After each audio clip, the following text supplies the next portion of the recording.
देखिए बच्चों, हमने कक्षा 10 की गणित में 1.2 प्रश्नावली में 2 प्रश्न कर लिए थे। अब प्रश्न नंबर 3 पर चलते हैं। प्रश्न नंबर 3 में देखिए, अभाज्य गुणनखंड विधि द्वारा निम्नलिखित पूर्णांकों के एलसीएम और एचसीएफ ज्ञात कीजिए। तो एलसीएम और एचसीएफ कैसे निकलते हैं?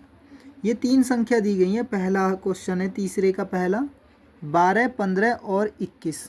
तो इनको ध्यान से समझेंगे। 12 को अलग एलसीएम करेंगे, 15 को अलग और 21 को अलग, जिससे हमें आसानी होगी एचसीएफ ज्ञात करने में और एलसीएम ज्ञात करने में। तो आप समझेंगे, 2 से काटेंगे, 2 से काटने पर 6 आया, 2 छिक्का 12, 2 से काटने पर 2 तिया 6, 3 से काटने पर 3 एकम 3। आप समझ गए होंगे 12 को क्या बनाया है, 2 2 गुणा 3। तो 12 को हमने यहाँ लिखा है 2 गुणा 3 बराबर कितना हो गया, 12। तो ये इस चीज़ को समझ गए होंगे। अब देखिए इसको 15 को, 3 पंजे 15 और 5 एकम 5, ठीक है, ये 15 हो गया। 3 गुणा 5 बराबर 15। अब देखिए 21 को कैसे करा है, 3 सत्ते 21, 7 एकम 7। तो यह भी समझ गए होंगे। अब 21 को भी लिखा है हमने 3 गुणा 7, 15 यहाँ पर लिखा गया। तो ये तीनों चीज़ लिख दी गई हैं हमें। इनमें से देखना है हमें, 3 जो ये पार्ट हैं, 3 गुणनखंड हैं, उनमें से कौन सी चीज़ है जो कि इनमें कॉमन है। तो इसमें भी 3 है, इसमें भी 3 है और इसमें भी 3 है। तो तीनों का 1 3 लिखा जाएगा। ये 3 दिखा रहे हैं ना, 3 3 है, इन तीनों में से 1 3 को लिख देंगे। तो यह एचसीएफ हो जाएगा कितना, 3। तो आप समझ गए होंगे कि एचसीएफ कितना है, इसका 3 आएगा। एलसीएम क्या होता है? एचसीएफ तो होता है जो इनमें हाईएस्ट कॉमन फैक्टर हो, यानी हाईएस्ट हो गए, जिसमें ज़्यादा बड़ी से बड़ी जो भी संख्याएं कॉमन हो वह ले जाती है। ले इसमें देखते हैं, देखिए। और एलसीएम क्या है? एलसीएम लीस्ट, यानी छोटी से छोटी, कम से कम कॉमन हो, जिसमें कम से कम कॉमन हो। देखिए 3 तो इसमें कॉमन ही था, ठीक है, अलग लिख लोगे। बाकी जो संख्याएं बची हैं ना, सभी की सभी, देखिए 3 तो हैं अलग, तो उन तीनों में से 1 3 तो लिख दिया। बाकी जो बची संख्याएं 2 गुणा 2 गुणा 5 गुणा 7, तो ये भी सभी लिखे जाएंगे और इन सब की गुणा कर देंगे। 3 दूनी 6, 6 दूनी 12, 12 पंजे 60, 60 की 7 में गुणा करोगे 420 आ जाएगा। तो आप समझ गए होंगे कि एलसीएम क्या आएगा, 420। तो ये आंसर हो चुका है। अब देखेंगे आगे क्वेश्चन पर। आगे देखिए, प्रश्न नंबर तीसरे का दूसरा है 17, 23 और 29। तो 17 को हमने कैसे किया है, 1 इसलिए लिया है, तो आपको समझेंगे कि कैसे क्यों लिया है हमने 1 यहाँ पर शुरू में संख्या, क्योंकि हमें एचसीएफ क्या बनाना है, 1। जब किसी में कॉमन ना हो तो एचसीएफ क्या मान लिया जाता है, 1 कॉमन, यानी 17 गुणा 1 17 एकम 17, 23 एकम 23 और 29 एकम 29। आप इसकी मदद से भी सीख सकते हो। अगर ये समझ में ना आए तो यह भी समझ सकते हो कि 23 गुणा 1 17 गुणा 1 29 गुणा 1, जो कि हमने यहाँ पर किया है। तो इन सभी में 1 कॉमन है, एचसीएफ क्या हो जाएगा, 1। और एलसीएम क्या होगा, जब इनमें 1 है तो 1 की गुणा करने पे तो कोई बदलाव नहीं होगा, तो इनकी गुणा करी जाएगी। क्यों?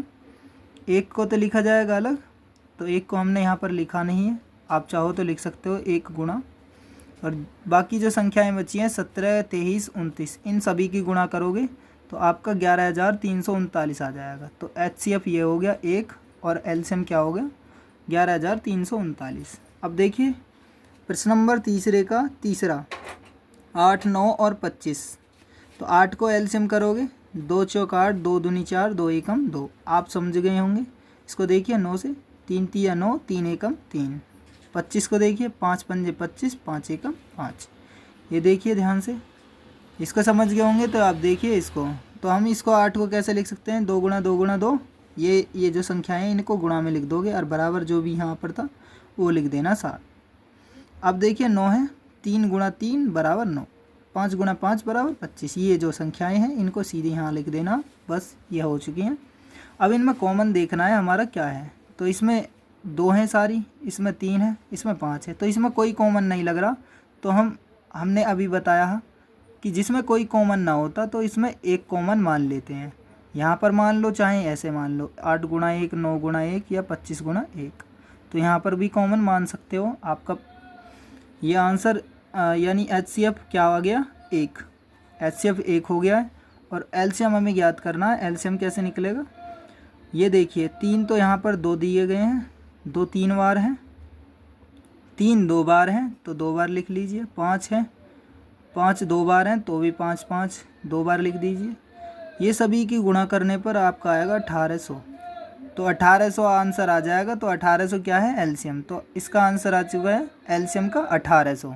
आप समझेंगे आगे। प्रश्न नंबर 4 पर HCF क्या हो जाएगा। HCF इसमें दिया गया है हमारा दो संख्याएं 306 और 657 की क्या है HCF 9 दिया गया है। एलसीएम हमें ज्ञात करना है इन दोनों संख्याओं को, यानी दो संख्याएं हमारे पास। समझेंगे कैसे, ये दो संख्याएं हैं, हमें एक फॉर्मूला याद है, दो संख्याओं का गुणनफल होता है एलसीएम और HCF के गुणनफल के बराबर। तो ये फॉर्मूला आपको याद करना है, ठीक है। तो पहली संख्या ये मान लेंगे और दूसरी संख्या ये, तो आप समझेंगे कैसे। पहली संख्या 306, दूसरी संख्या 657, ये गुणा में है, इस फॉर्मूले के अनुसार धर दी गई है संख्या। अब देखिए एलसीएम यहाँ पर है, तो एलसीएम हमें एलसीएम ही तो पता करना है कितना होगा। HCF हमें दे रखा 9, आपको जो पेपर में दिया यानी आपकी मैथ्स में दिया गया है ये कि HCF इतने का बराबर 9 होगा, तो ऐसे दिया गया है मैथ में। इसका अर्थ है कि इन दोनों संख्याओं का HCF 9 होगा, ये जो हमने अलग लिख दिया है। तो अब समझेंगे कि एलसीएम, तो एलसीएम निकालना है, HCF होगा 9। तो समझो आगे 306 और 57 तो दोनों संख्याएं सेम रहेंगी। ये 9 जो है इसके गुणा से बराबर में जाने पर बटे में आ जाता है, यानी भाग में। इन दोनों संख्याओं के बटे में आ गया। अब 9 से काटोगे, इसको काट लोगे, तो 9 से काटने पर 34 आया। 34 की गुणा करोगे जब इसके साथ तो 22,338 आ जाएगा। तो 22,338 आपका क्या हो जाएगा एलसीएम। आप समझे। प्रश्न नंबर 5 को जांच कीजिए कि क्या किसी प्राकृत संख्या n के लिए 6 की पावर n, यहाँ पर जो ये दी गई है ना 6 की पावर n है, यहाँ पर गलती से लिख गया 6 की पावर n अंक 0 पर समाप्त हो सकती है। समझ रहा है क्या कह रहा है कि प्राकृत संख्याएं जो होती हैं वो 1 से स्टार्ट होती हैं और अनंत तक जाती हैं, अनंत तक, ठीक है। आप समझ गए, 1 से लेके अनंत तक। और जो 6 की पावर n है वो 0 पर क्या समाप्त हो सकती है, तो इसकी जांच करनी है हमें। तो 6 की पावर n को कैसे लिख सकता हूँ, 2 गुणा 3 भी लिख सकता हूँ, 2 3 6 उसकी पावर n। तो हम क्या कह सकते हैं, इसकी पावर जो है 6 की पावर कोई सी भी रख लो, वो 0 तक समाप्त नहीं हो सकती। क्यों, 6 की पावर 1 रखता हूँ तो क्या होता है, देखिए 6 की पावर 1 रखने पर 6 एकम 6। अब 6 की पावर 2 का मतलब है 6 को 2 बार गुणा में लिखना, 6 छिंग 36। तो ये 6 जो इसके पीछे फिर आया, यानी 0 पर कोई समाप्त नहीं हो रहा। अब इसको देखिए 6 की पावर 3 का मतलब 6 3 बार गुणा में लिखना है, यानी 6 की पावर 3 को कहते हैं क्यूब, 6 की क्यूब। और 6 की क्यूब होती है 216, या समझो 6 छिंग 36, 36 छिक्का 216। तो यह भी 6 पर समाप्त हो रही है, देखिए यहाँ पर 6 पर। तो यहाँ भी क्या कह सकता हूँ मैं कि ये जो संख्या है 6 की पावर n अंक 0 पर समाप्त नहीं हो सकती, क्योंकि 0 पर समाप्त होने के लिए क्या होना चाहिए, 2 और 5 उसकी पावर कोई भी हो जब समाप्त हो सकती है। देखिए कैसे, एक तो है 2 और एक है 5, तो 2 पंजे 10 होते हैं, 10 की पावर n, 10 की पावर एक मान लो चाहे 2 मान लो, जितनी भी संख्या मानोगे ऊपर n मतलब जो प्राकृतिक संख्या वो वह 0 पर समाप्त होगी, ना कि ये।